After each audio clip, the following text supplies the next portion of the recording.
Hello from Southern Ontario. It's November 9th. So, I'm going to present this as a story time because there's two sides to this story.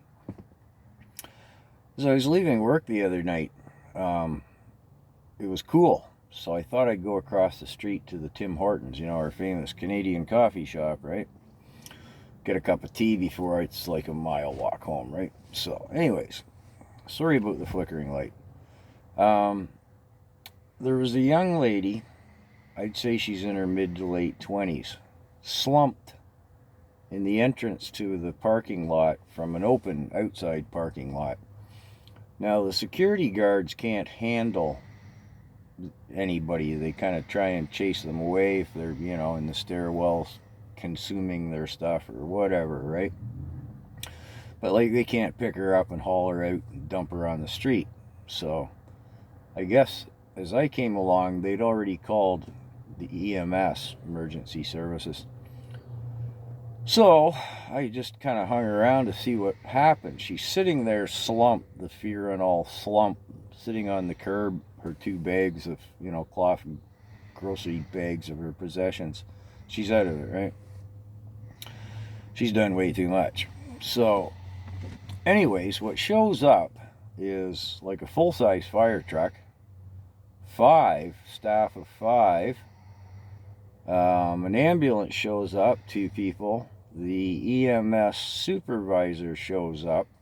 I believe there were her and another person. And then 3 cop cars with 4 police officers. They're all there for quite some time. Well, what's that cost, right? I mean, we're over the $500,000 mark in equipment. And I think I counted 13 individuals who I don't begrudge them their wages, the police and the, fire and the ambulance. But they don't come cheap.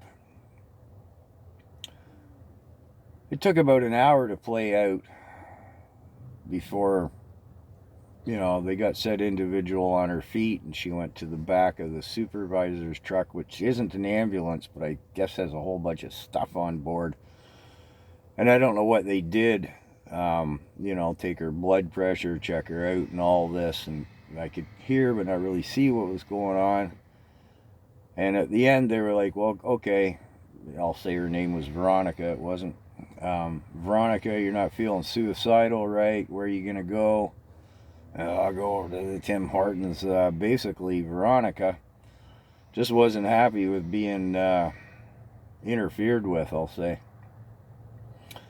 The same time this was transpiring, the 3 security guards, which had accumulated, I'll say, went slightly across the outside parking lot and chased away another fentanyl abuser with the 90-degree back hunch.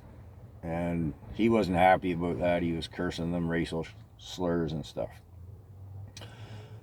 Just another day at the office for these people, I guess. My point is, pretty expensive cost to society for those people and that equipment. Now, part 2, the other side of the story.